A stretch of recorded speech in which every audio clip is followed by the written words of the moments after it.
Olá, seja bem-vindo à disciplina de Regulamentação da Aviação Civil. Estamos iniciando a quarta aula que vai tratar de liberdades do ar. E quais são os objetivos dessa nossa aula? São poucos objetivos, são apenas dois. Conceituar as liberdades do ar. Ao final da aula, eu espero que você seja capaz de me dizer o que são as liberdades do ar. E listar as liberdades do ar, dizer quais são as liberdades do ar. Esses são os dois objetivos dessa nossa aula. E para atingir esse objetivo, nós vamos seguir o seguinte roteiro, que também é pequeno. Conceito de liberdade do ar e explicação sobre as liberdades do ar. Tranquilo aí? Então vamos ao conceito de liberdade do ar? Eu fui buscar esse conceito num documento da própria ANAC, porque fazia todo sentido explicar isso para vocês a partir da ótica da nossa agência reguladora. E se eles têm um documento que explica isso, porque seria eu a inventar alguma coisa? Eu não inventei nada, eu fui buscar o que está pronto na ANAC lá e trago para vocês. Melhor para mim, melhor para vocês, melhor para a aviação. Então, o conceito é o seguinte: liberdades do ar são acordos de cooperação para possibilitar o comércio aéreo internacional, realizado por companhias aéreas em território de países estrangeiros. É uma espécie de acordos, são acordos para facilitar o comércio aéreo, utilizando aeronaves.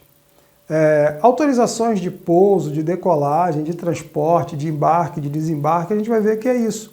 É uma série de acordos firmados entre dois países, às vezes são acordos bilaterais, às vezes são acordos multilaterais, vários países, tá? São acordos firmados para possibilitar um comércio aéreo menos burocrático, mais fluido. Essa é a intenção das liberdades do ar. E aí vamos ver agora, que você já sabe qual é o conceito, né, de liberdade do ar, bora ver quais são as liberdades do ar. Você não precisa efetivamente decorar com a maçã, não. É bom conhecê-las, é nice to know, né? Você sabe que no curso da gente tem algumas coisas que são nice to know, que é legal saber, e tem as coisas que são need to know, né, que você precisa saber de fato. Quando for uma coisa need to know, a gente dá a ênfase necessária. Quando for nice to know, a gente faz esse preâmbulo aí e diz, olha, isso aqui não precisa decorar desse jeito, mas é bom saber como é que funciona. Então, vamos lá, as liberdades do ar. A primeira liberdade do ar é, assim, vamos considerar, como eu estou trabalhando com material da ANAC, vamos considerar sempre o país de origem, o Brasil ali, né? Ou sempre o Brasil envolvido, porque está aplicando a nossa aviação. É isso que a ANAC fez. Primeira liberdade, direito de sobrevoar o país B. Então, qualquer aeronave civil tem o direito de sobrevoo do país, de um determinado país, mediante informação sobre os dados do voo, sobre o planejamento do voo, porque tem que ter para fins de controle de tráfego aéreo. Você não pode entrar sem falar com ninguém, né? Mas de partida você está autorizado. Em princípio, você está autorizado a sobrevoar qualquer país do mundo. Isso diz a primeira liberdade. A segunda liberdade estica um pouco mais isso aí. Ela diz o seguinte: é o direito de realizar pouso técnico num país, sem embarcar ou desembarcar carga ou mala postal e pessoas. Então, toda aeronave civil tem o direito de fazer um pouso técnico para abastecimento, para manutenção em qualquer país. O que você não pode é desembarcar passageiro, embarcar passageiro, não pode fazer comércio. O pouso é técnico. Essa é a segunda liberdade. A terceira liberdade fala do direito de desembarcar em outro país, mala e carga, embarcado no território do país de nacionalidade da aeronave. Ou seja, a terceira liberdade me autoriza a pousar num país e desembarcar passageiro e carga. É a liberdade mais usada no transporte aéreo internacional, né? Claro, além da primeira, senão você não sobrevoa. Mas a terceira liberdade, ela é a liberdade que permite o comércio, permite pegar pessoas no Brasil e jogar num outro país, né? Essa é a terceira liberdade. Vocês vão ver que a quarta liberdade é um complemento da terceira, porque se eu levei, eu preciso trazer. Então, é o direito de embarcar num país B passageiros, mala postal e carga destinados ao território de matrícula da aeronave. Então, a terceira liberdade me autoriza a levar gente para um país, gente e carga, e a quarta liberdade me autoriza a trazer gente e carga desse país para o meu país. Tranquilo com isso? né? Não é muito complexo esse assunto, não, é até legal de estudar. Quinta liberdade. Direito de embarcar no país B passageiros, malas ou carga destinado a um outro país. Como desembarcar no país B passageiros, malas ou carga em voos originados para destinos do país da empresa aérea. Ou seja, vamos lá, vamos traduzir isso aí. A figura aqui ao meu lado já mostra para você. É o direito de você sair do Brasil, pousar no B e deixar no B passageiros e cargas, e embarcar no B passageiros e cargas para você levar para o C. Né? É isso que acontece. Então, é um pouso em que você deixa pessoas, embarca pessoas e parte para um terceiro país, envolver um terceiro país. Essa é a quinta liberdade do ar. Ela gera concorrência com as empresas aéreas locais, né? A sexta liberdade. Direito de a empresa brasileira designada transportar passageiros, malas ou carga entre dois países com pouso intermediário no Brasil. Isso é mais complexo ainda, né?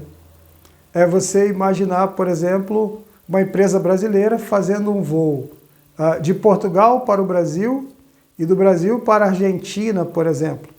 Então, a empresa brasileira vem com passageiros de Portugal para a Argentina e pousa no Brasil e depois segue para a Argentina. O Brasil passa a ser um país intermediário. Essa é a sexta liberdade. Isso acontece? Claro que acontece. Você vê empresas internacionais fazendo isso aí no mundo todo. São essas liberdades que possibilitam o comércio. Sétima liberdade. Direito de transportar tráfego de um estado para o terceiro sem passar pelo seu território. Essa já é mais complexa, né? É uma empresa brasileira fazendo transporte do exterior entre dois países que não tem nada a ver com o Brasil, né? Uma empresa brasileira, por exemplo, fazendo uma linha aérea aí da Argentina para o Uruguai, né? Da Argentina para o Chile. É possível? Se os dois países aceitarem a sétima liberdade, sim, é possível. Oitava liberdade. Direito de transportar tráfego entre dois pontos do território de um estado diferente da aeronave brasileira. Isso já é uma navegação de cabotagem. Inclusive está sendo decidido agora no Brasil. O Brasil está tentando trabalhar isso com portos e aeroportos, essa navegação de cabotagem, que é o seguinte, você aí, jogando no exemplo, no exterior, é uma aeronave brasileira, por exemplo, fazer transporte entre duas cidades de um mesmo país, entre Lisboa e Porto, por exemplo, em Portugal, ou entre Sevilha e Madrid, na Espanha. Isso é oferecer concorrência para as empresas locais, né? Então, há países que permitem, há países que não permitem esse tipo de atividade da oitava liberdade. Nona liberdade, a nona e última, não é? As liberdades não são tão extensas assim. A nona e última liberdade. Direito de transportar tráfego inteiramente dentro de um terceiro estado. Aí é, assim, mais radical ainda, porque a aeronave nem saiu do Brasil. Ela está lá no país fazendo ponte aérea. Imagina, a empresa é brasileira, mas a aeronave está fora do Brasil fazendo ponte aérea no país estrangeiro. É possível? Se o país concordar com a nona liberdade, é possível e acontece sim, tá bom? Essas são as liberdades do ar. Nós seguimos aí, para ver as liberdades do ar, aquele roteiro, singelo roteiro, né, de conceito de liberdade do ar e explicação sobre as liberdades do ar. E agora eu tenho certeza absoluta que você é faixa preta em liberdade do ar e você é capaz de conceituar as liberdades e capaz de listar as liberdades ali, né? Tranquilo com isso? Ficou bom? Faixa preta em liberdade do ar? Então vamos ver o que a gente vai trabalhar na próxima aula. Próxima aula vai falar de serviços aéreos e transporte aéreo. Então, vejo você na próxima aula.